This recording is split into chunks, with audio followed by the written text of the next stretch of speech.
Hi there, it's Christina again, and today I'm painting the tree that I drew last week, and I'm not gonna talk through it. I'm just gonna show you, but I'm not gonna speed it up too much. So I hope you can learn something either way.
I have now put down a basic color on the tree. I thought I'd just tell you what what I'm gonna do and have done, and then just show you afterwards, so that I don't have to paint while I'm talking, because it's taking too long and the videos become very long. So I've just put down a basic color, a flat color, and the thing I do afterwards is that I create depth, and I do that with shadow and a deeper color, and some light at the end maybe, or the basic color is the lightest one. In watercolor you put the lightest color down first and then you build it up. So that is what I'm going to do here, and in the end I probably use my pencil and just go over the lines to make contrast and so forth. Yeah, if there is anything I'm stopping and letting you know, but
Hi there, and now I put down some more depth and lines to the tree, shadows to make it make the form. First off, or in between, I'm gonna show you my pencils because I just got this question from a lovely girl on Facebook that she wanted to know, she's just started off and wanted to know how I mix color and what my brushes are, what brushes I use. It varies a lot, and I have had these pencils for ages. The one I usually buy new a lot is the small one. This is 2, I don't know if you can see it, it's 2O. Not the thinnest or smallest brush, but it will do the trick because when you wet it, it's very thin. And I like this. It's but it's a Panduro pencil brush, and I don't know if you can get that everywhere. I know that Panduro has an online shop, but I don't know if you can buy it everywhere. And this one is also a Panduro. You can see that it's, if you can see the difference. Wow, that's hard to show. This is the newest one, this is the old one. And you can see that the brush loses the hairs. The important thing with watercolor brushes is that it's for watercolor, because if it's not, you don't pick up water with it and it's useless. I, for instance, bought this. It's a bit smaller. Even though it's Panduro, it doesn't do the same trick as the other one. So I don't know if it's just breaking it in or if it's a different kind of brush. I don't buy, this is not cheap, but this is cheap because I use it a lot and I use them up. I use, they lose their sharpness in the edges of the brush, and I have to buy another one. These types, this one I use a lot too. I don't know if it's the same, because the text is gone on this one. And I don't know what it is, but it's thicker, you can see, and round. I like the round brushes. I also have the flat ones. This I use for big areas. It's Cotman, Winsor & Newton. It's a good brush, very good brush. Winsor & Newton you can never go wrong with. It's expensive, but not the most expensive, I think. This is the same, Cotman. This was 25, and flat brush. This is round brush, and it's 12. I use that a lot with big areas. This one I don't use that much, but it's a good brand, Raphael. 12, flat brush.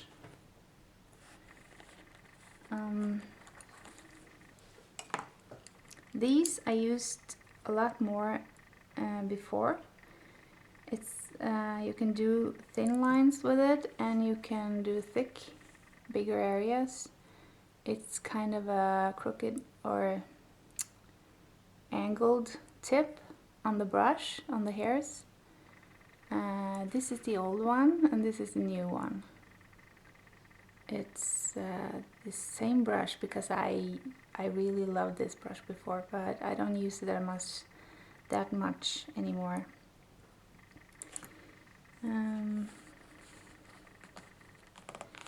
So with the thin brush, I would recommend. Well, it don't depend on the brushes really.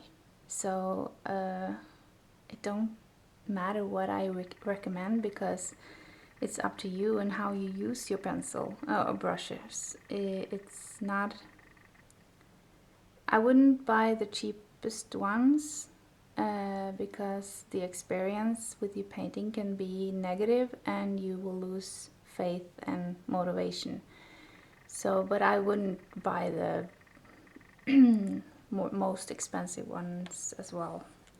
I buy in between, and the ones I find with experience that I really like, I buy more of. So there you go, that's my pencils. When it comes to mixing color, it varies from every painting that I do. So it's kind of difficult to show you how I mix color because, well, this is my palettes, and you can see sometimes I mix just to have some idea on what I want. I use this a lot with water on it, but that is most for washes. And I have this pipette that I just fill up with water, and you can use the color again like this. And for big washes, big areas, this is a skin color that I use again and again in different paintings. So if you want something to last, make a big wash of it and you can keep it, because if it's dry it doesn't matter. Sometimes I just mix the color on the painting. That is probably not the smartest thing, but I do it. So it depends on what you are used to and how confident you are, maybe. So sometimes I make mistakes, but they can easily be corrected, so no biggie. I'm just gonna finish up this painting of the tree, and hopefully you learned something in this video as well. So thank you for watching and take care.